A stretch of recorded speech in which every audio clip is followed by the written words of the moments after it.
네, 안녕하세요. 반갑습니다. 두마리TV의 한동엽입니다. 그동안에는 한국 주식을 많이 해봤습니다. 근데 우리나라 주식이 얼마나 어렵습니까? 그래서 우리 기업의 역사를 좀 찾아서, 미국 주식의 역사를 찾아서 한번 시가총액 1위부터 글로벌 기업들까지 해서 한번 시간 되는 대로 짧게 어떻게 해서 이런 회사들이 커왔는지 한번 좀 알아보는 그런 방송을 좀 해보도록 하겠습니다. 제일 먼저 시가총액 1위 기업하면 전 세계에서 예전에는 아람코라는 기업이었어요. 사우디 아람코가 가장 큰 회사라고 알려졌었는데요. 지금은 애플이 세계 시가총액 1위로 등극을 했습니다. 무려 시가총액이 3,200조 원 이상입니다. 이 애플이 어떻게 이렇게 과거부터 커왔는지부터 알아보도록 할 텐데요. 주요 주주를 보시게 되면은 보통 이제 어떤 1인이 있는 게 아니죠. 뱅가드 펀드, 블랙락, 버크셔 에어웨이 이런 기업들이 지분을 가지고 있습니다. 한 해에 이제 벌어들이는 영업이익이 화면을 통해서 보시게 되면 대략 1,000억 달러 정도. 하나로 따지면 120조 정도. 자기 자본 순이익률이 무려 147이다. 자기 자본에서 147을 벌고 있다라고 보시면 될 것 같습니다. 어마어마한 그런 기업이 되었다라고 볼 텐데요. 과거에 그럼 애플이라는 기업이 처음부터 잘 나가진 않았겠죠. 애플은 1976년도에 스티브 잡스, 스티브 워지니악 그리고 로널드 웨인이라는 이 사람이 차고에서 애플 1이라는 컴퓨터를 이제 만들어서 처음에는 이렇게 잘 나가지 못했던 부분이 있습니다. 근데 이제 애플 2가 나오면서 정말 우리가 어렸을 때 봤던 그런 추억에 젖어드는 그러니까 일체형 PC를 만들어서 말 그대로 좀 대박을 터뜨렸습니다. 근데 우리가 봤을 때 애플을 만들었던 스티브 잡스가 공학도처럼 알고 있지만 실질적으로는 철학가 중퇴를 했다고 나오고 있습니다. 그러니까 워즈니악이라는 사람이 공학 쪽을 담당했다고 보시면 될 것 같고요. 스티브 잡스는 그러니까 미술 쪽이라든가 철학, 그래서 프레젠테이션을 그렇게 잘했다고 보시면 될 것 같습니다. 그리고 이제 애플 로고를 보시게 되면은 사과가 한 입 베어먹어 있는 이 모습들이 나왔던 이유는 완전한 사과 같은 경우는 모습 자체가 체리라든가 토마토 요거랑 좀 비슷하게 연상된다 그래서 한 입 베어먹었던 로고가 탄생했다라는 설이 있습니다. 그 다음에 이제 바로 만들어냈던 것이 맥킨토시입니다. 좀 잘 나가는 듯 했죠. 잘 나가는 듯 했는데 마이크로소프트하고 이 디자인 쪽에서 약간 문제들이 좀 생겼다는 거죠. 디자인 소프트웨어적인 부분에서. 그래서 OS 쪽에서 애플이 뒤처지게 됩니다. 마이크로소프트의 윈도우가 장악을 하게 되면서 맥킨토시가 완전히 쓰러지는 모습들을 보여줬습니다. 여기서 결정타를 날렸어요.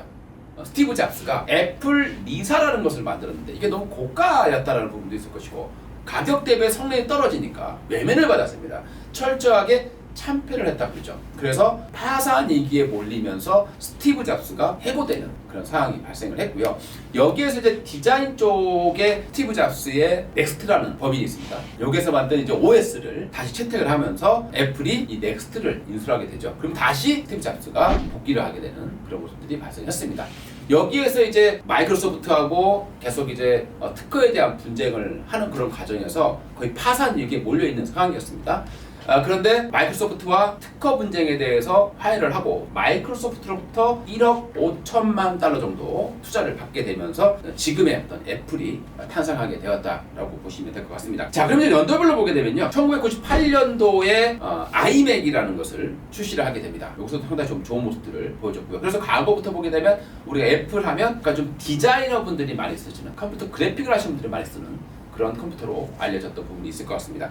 그 다음에 2001년도에 아이포드라는 것을 출시를 하게 되죠. 이때까지만 하더라도 애플이 이렇게 클 거라는 것을 상상하지 못했던 부분입니다. 그리고 2008년도에 금융위기가 발생을 하고 나서 스티브 잡스가 아이폰을 출시를 하게 되죠. 이때 이제 스티브 잡스가 예전부터 고안한 게 있다고 하죠. 바로 터치 아이디. 이 부분들을 처음으로 적용했던 게 바로 아이폰이다라고 보시면 되겠습니다. 여기에서 이제 말 그대로 혁명을 일으키는, 그리고 나서 얼마 되지 않아서 2001년도에 사망을 하게 되고, 그리고 바로 팀 쿡이라는 이 사람이 후계자로 올라오게 됩니다. 근데 이 팀 쿡이라는 사람은 원래 이제 MBA 출신이라서 약간 좀 관리자 스타일이었다라고 얘기를 많이 합니다. 그러면 이 관리자니까 나머지 이 모자란 부분들을 이사회에서 메꿔줘야 되는 거죠. 그때 이사회에 중요 역할을 했던 사람이 디자이너 쪽에서는 조너선 아이크라는, 그 다음에 이제 소프트웨어 쪽에서는 스콧 포스터이라는 사람이 있습니다. 근데 이쪽 사람들하고 팀쿡하고 사사건건 다 충돌이라는 상황이 발생한 거죠. 그래서 이 포스터이라는 사람을 해임을 하게 되는 사건이 발생하게 됩니다. 그 이후에 이제 디자인도 바뀌고 이제 아이폰은 없다, 혁신은 없다 이런 얘기들이 많이 떠돌았었잖아요. 그런데 2013년부터 어떻게 뭔가 새로운 변신이 좀 깨지면서 아이폰이 극적으로 부활하게 되는 그런 상황이 발생했습니다. 그 다음에 이제 우리가 좀 지켜봐야 될 부분들은 이제 디자이너를 하나만 수장을 두는 것이 아니라 버버리라던가 또 입생노랑의 거물들을 영입을 하게 되면서 디자인 쪽으로도 또 상당수 좀 성공을 했었다라는 표현을 좀 많이 받게 됐습니다. 그리고 14년도에는 비트라는 이 업체를 인수하게 되는데요. 이게 바로 음향업체입니다. 그래서 무선 이어폰의 강자로 올라서는 그런 모습을 또 보여줬고요.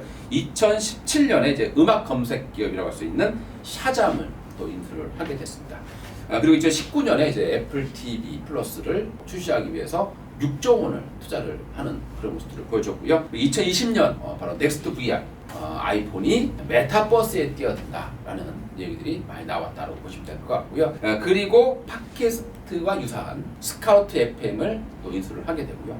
그리고 이제 마지막에 퍼즐이 바로 이제 애플카라고 보시면 될 것 같습니다. 그 외에 이제 구글에 도전하기 위한 검색 엔진까지 진출하려는 그런 모습들을 보여주고 있습니다.